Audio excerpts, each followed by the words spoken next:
you ejaculate, hindi lang yung having sex, ejaculate. 4 to 5 times a week. O, sino ba naman sa atin ng 60, 70 sa kaya? 4 to 5 times. Akala kasi ng iba, pagka ginawa ko to, sinun ko, hindi na ako magkaka-cancer. No. At 50, At 50. kailangan talaga, regardless kung meron kang nararamdaman or wala, rectal examination. Nung So, college lang ako huli yata nagka-rectal examination. may sasakyan ka ba? Bakit yung motor mo, wala namang katok, pinapatingnan mo? Bakit ikaw, hindi ka magpapatingin? Bilang, oo nga, no? Alam mo ba yung dapat hindi ka member ng Halik-Hugot Gang? Ano yun, Doc? Ano yun? Yung Halik-Hugot Gang, medyo malaki yung tiyan mo. Pag humalik ka, nahuhugot.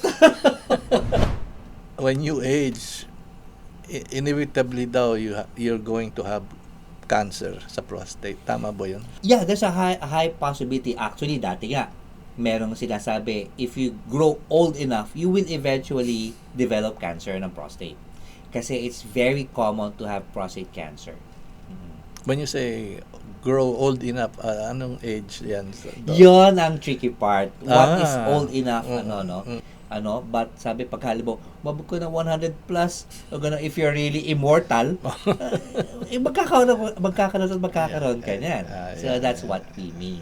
Pero walang age na malamang magkakaroon ka na ng pinaka-common ang prostate cancer, 60s to 70s. Doon seniors talaga. Yes, oo. And you cannot do anything about it, Doc?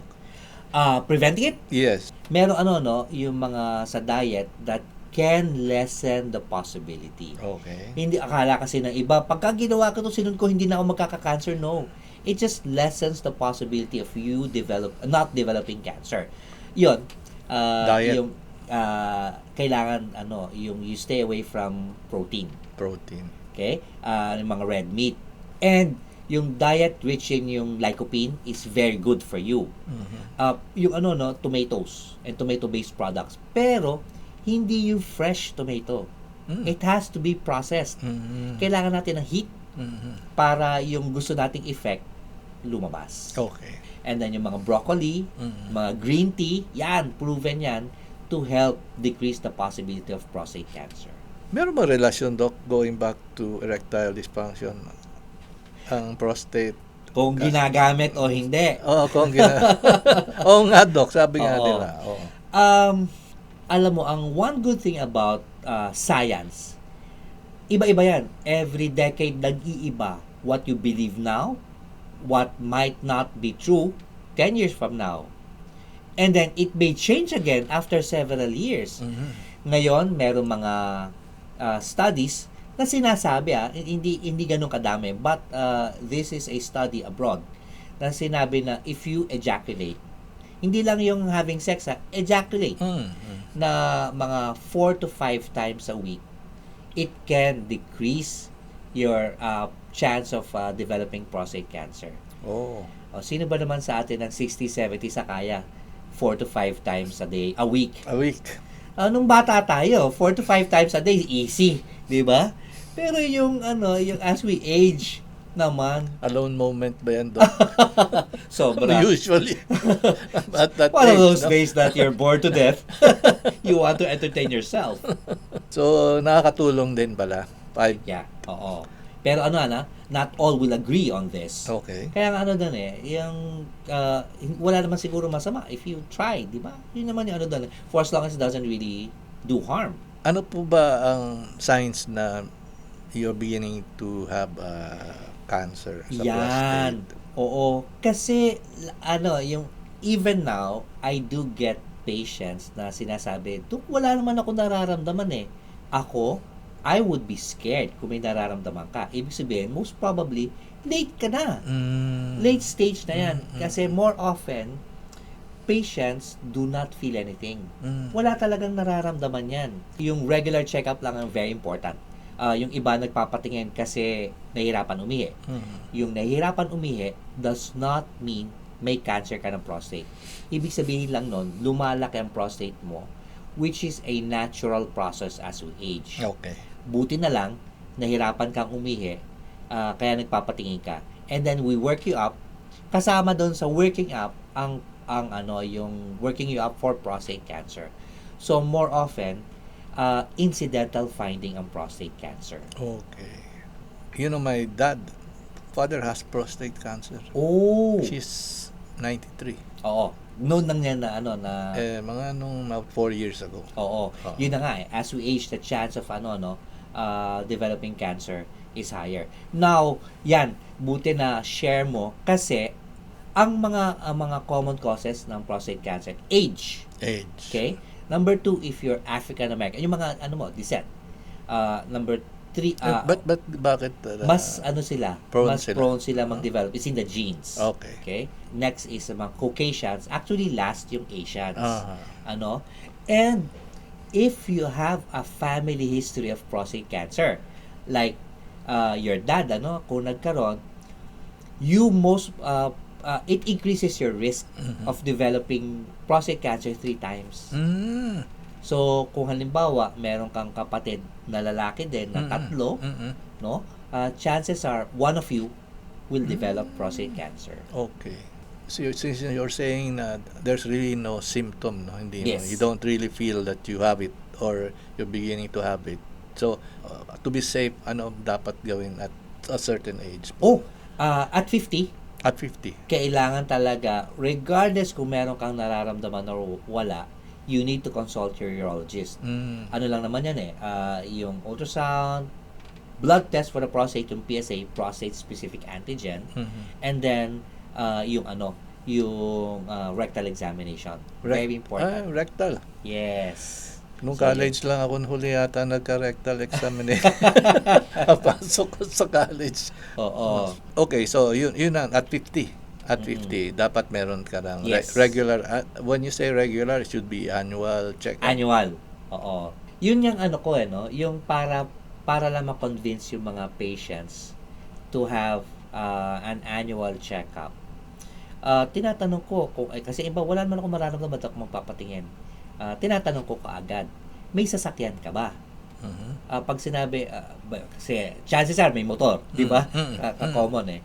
Bakit yung motor mo, wala namang katok, pinapatingnan mo? Bakit ikaw, di ba? Hindi ka magpapatingin. Bilang, oo nga, no? Kasi ayaw mong i-overhaul. So, early on, you need to have a check-up para, mga maliliit pala, nako-correct ka agad. Yung treatment dito, Doc, meron ba yung stage 1, stage 2? Okay, ang cancer kasi ng prostate, it follows your usual stage na stage 1 to 4. Stage 1 is limited sa prostate on one particular area. Stage 2 limited pa rin sa prostate pero involved the entire prostate. Yung stage 3 ngayon medyo may konting extension. Stage 4 kalat na. Now, stage 1 and 2 we can still do something about it. Depende kung gaano ka yung edad mo, no? If you're 65 and younger, ang best talaga is to do to remove the prostate surgery. Tapos, yung 65 to 70, debatable. Okay? Pero beyond 70, especially if you're high risk, radiotherapy ang most ideal. Kasi they respond well with radiation. Yeah, that's what my father had, radiotherapy. Pero masakit daw, Doc. Yung iba kasi, yung halfway into the treatment na medyo nanghihina, nalalambot, minsan nagda-diarrhea or nahihirapan umihi. So, yung iba is so bad na na-admit pa sila because yung mas severe diarrhea nalalambot. I have this Japanese friend who had problems too with the prostate. What he did was he was taking pills yata. Ang epekto nun daw, man boobs. Yes. Can you explain po? Testosterone yata yun? No. No? Actually, it's anti-testosterone. Anti-testosterone. Yung testosterone, it's the one that feeds your your prostate.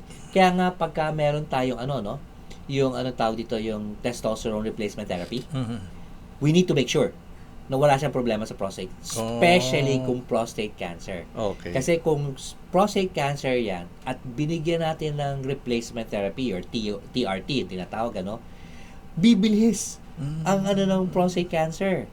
Kasi pinakain mo yung prostate cancer. Okay. Now, usually, yung medications, binibigay lang natin yan kung hindi na natin kayang operahan. Kasi kalat na. What it does, it eliminates our testosterone development sa katawan. So, nagkakaroon tayo ng secondary female features. So, nagkakaroon ka ng boobs. Tapos, minsan, nagkakaroon ka ng mga hot flashes. Yung mga ganon. Anti-testosterone. Actually, ito yung iniinom ng mga ating LGBTQ na mga kaibigan. Okay. No? Okay. Na bata pa, paano ka nagkaroon ng boobs so hindi ka naman nagpapa-opera? Okay. They take this Okay. testosterone drugs. Okay. It's actually anti-cancer. Okay.